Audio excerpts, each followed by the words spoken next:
নমস্কার, আবার চলে এলাম একটা লং ভিডিও নিয়ে। তো এখন আমি এসেছি বাপের বাড়িতে, আর বাপের বাড়ি থেকে তোমাদেরকে একটা আমি লং ভিডিও আমি দেখাচ্ছি। তো এখন দেখো পেছে নিয়েছি, যাচ্ছি শাক তুলতে। জানি না এখন কি শাক পাবো, তোমাদের সাথে শেয়ার করব, দেখতে থাকবে, খুব ভালো লাগবে। এদিকে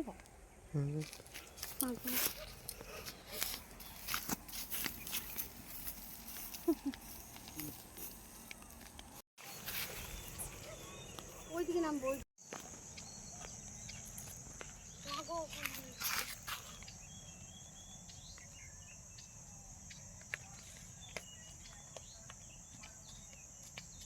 এটা হচ্ছে আমাদের জোড়।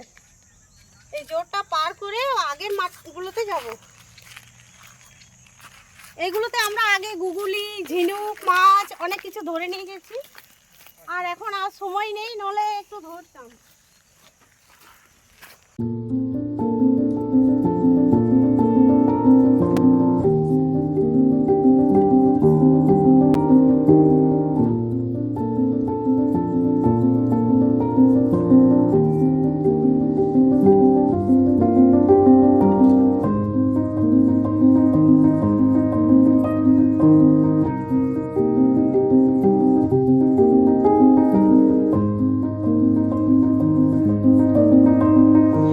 যে মাঠগুলোতে শাক দেখেছিলাম সেই মাঠগুলোতে শাক নেই, মোট কথা বীজ হয়ে গেছে, সেইগুলো আর খাওয়া যাবে না।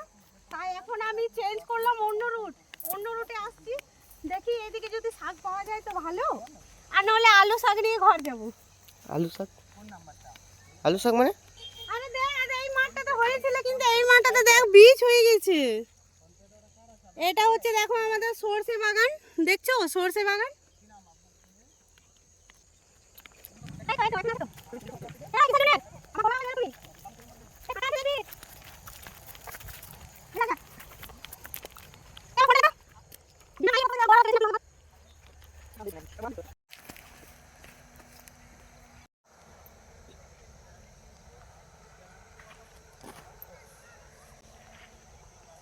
তো দেখো আমি এই মুহূর্তে আছি আলু বাড়িতে। এই দেখো আমার আলু চাষ হয়েছে, আলু বাড়িতে আছি। তো শাক তো পেলাম না, আমি ভাবছি আলু শাকই আমি তুলে নিয়ে যাব, সেটাই তোমাদেরকে সাথে মানে শেয়ার করবো। মানে কি বলবো, আলু শাক রান্না করব, সেটাই আমি তোমাদের সাথে শেয়ার করবো। এই দেখো একদম কচি কচি পাতা দেখাচ্ছে, এইগুলো আমি একদম ডগায় ডগায় তুলে নেব এরকমভাবে। এই দেখো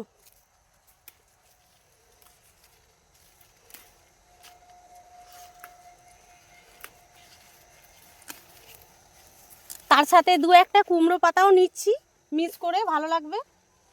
আর এটা আমাদের বাড়ি নয় বন্ধুরা, তোমরা ভাববে যে আমাদের বাড়ি, এটা আমাদের বাগানও নয়, আমাদের বাড়িও নয়, এটা লোকের বাড়ি। জানি না, বকাবকি করে তো ব্যাস উঠে যেতে হবে আমাকে মাঠে থেকে।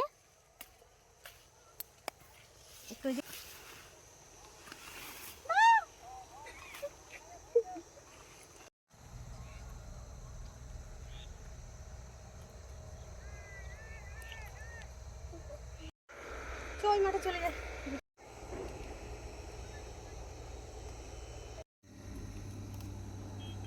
এই দেখো বন্ধুরা, এটা বলো তো কি ফুল? এটা কি ফুল বলো তো বন্ধুরা? এটা হচ্ছে আলু ফুল। এই দেখো এবার মানে ফাল্গুন মাসে আলু উঠবে, তো আলু সম্পূর্ণ হয়ে গেছে, দেখো ফুল ফুটেছে, কত সুন্দর লাগছে বলো তো? কমেন্টে বলবে কে কে জানো এই ফুলটা, আলু ফুল কে কে দেখেছো কমেন্টে জানাবে বন্ধুরা। এই দেখো এইখানে হয়েছে পেঁয়াজ চাষ করেছে। তবে আমাদের সাথে একটা ছেলে, আমরা পড়াশোনা করেছি, মানে বন্ধুর মতোই বলতে গেলে। তো ওকে বললাম যে পেঁয়াজ শাক আমি তুলবো, কেউ কিছু বলবে না, পেঁয়াজ ফুল। তো বললো না রে তুল তুল। তো দেখছি আমি, এই দেখো পেঁয়াজ কলি একটুখানি নিয়ে চলে যাবো, বেশি তুলবো না, লোকের বাড়ি তো যদি বকাঝোকা করে। ও সাহসে তুললাম, দেখি কিছু বললে কিন্তু তুই বুঝবি।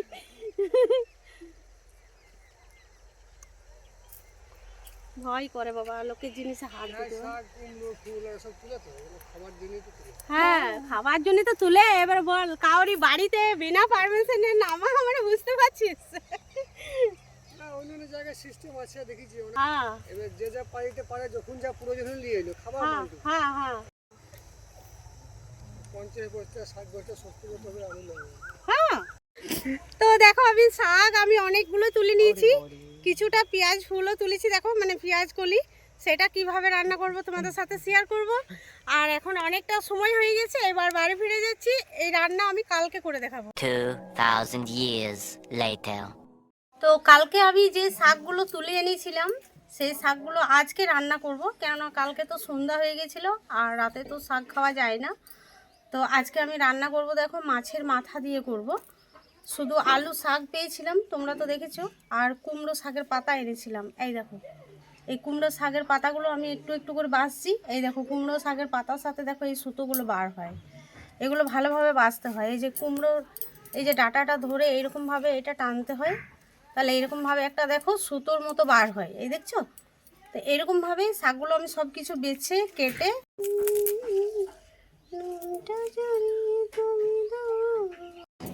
কীভাবে সবসময় পেরে বার। কুমড়ো পাতাগুলো আমি খুব ভালোভাবে বেছে নিয়েছি, তোমরা তো দেখলে। এবার দেখো সব একসাথে আমি গুছিয়ে ধরে নিয়েছি, এবার খুব ছোট ছোট করে কেটে নেব।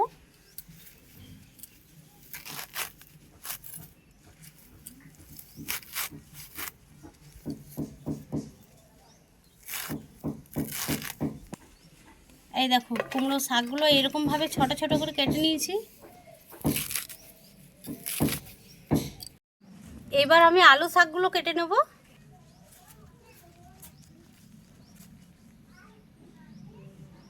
এইভাবে আলু শাকগুলো ধরেছি,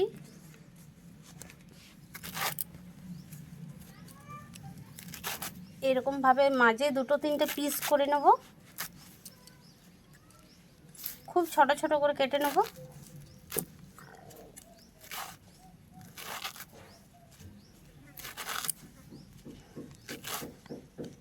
গামলাতে দেখো। তো এবার আমি মাছ ভেজে নেব। এই দেখো মাছের মাথাগুলো ভেজে নিচ্ছি।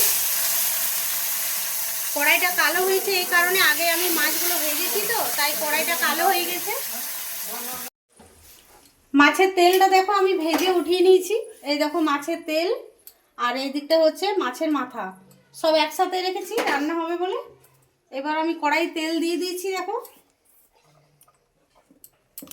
এবার দিয়ে দিচ্ছি কাটা পেঁয়াজ। পেঁয়াজটা অনেকটা পরিমাণে দিয়েছি, অনেকটা পরিমাণে পেঁয়াজ দিলে পরে কি খেতে খুব ভালো লাগবে। একটু দিয়ে দিলাম কাঁচা লঙ্কা, ভেজে নিয়েছি। এবার দিয়ে দিচ্ছি শাক। শাকটা এতটা হয়েছে, এখন লাগছে একদম এক কড়াই, পরে দেখবে একদম কমে গেছে। এই দেখো নাড়াচাড়া করতে করতেই কমে যাবে।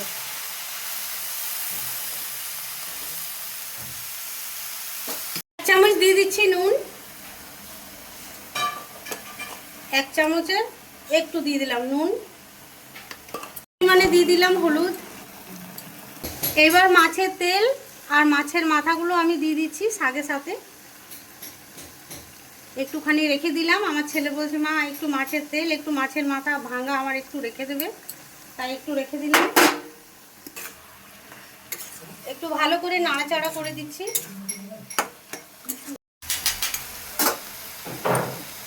একটু আমি দিয়ে দিচ্ছি মশলা, এখানে আছে জিরে গুঁড়ো, ধনে গুঁড়ো, আদা রসুন লঙ্কা সব কিছুই আছে। এবার মশলা দিয়ে ভালো করে নাড়াচাড়া করে নিচ্ছি। দেখো তখন শাকটা কতটা ছিল, আমার তো মনে হচ্ছিল যে শাকটা আমি এতটা শাক আমি কড়াই তো করতেই পারবো না, ছোট কড়াই বলে। তারপর দেখো শাকটা নুন দেওয়ার পরে দেখছো শাকটা একদম নরম হয়ে গেল। তো আজকের রেসিপি কে কোথা থেকে দেখছো বন্ধুরা অতি অবশ্যই কমেন্টে জানাতে ভুলবে না। আর এইরকম রেসিপি কে কে করে খেয়েছো সেটা একটু কমেন্টে জানাবে। আর ভিডিওটা ভালো লাগে থাকলে অতি অবশ্যই লাইক সাবস্ক্রাইব করতে ভুলো না। 5 মিনিট আমি ঢাকা দিয়ে রেখে দিয়েছিলাম, তারপরে দেখো আবার আমি একটু নাড়াচাড়া করছি, একটু হালকা করে জল দিয়ে দিচ্ছি, 5 মিনিট আরও রেখে দেবো। একটু আমি জল দিয়ে দেবো, শাকটা একটু সেদ্ধ হয়ে যাবে, আলুটাও সেদ্ধ হয়ে যাবে।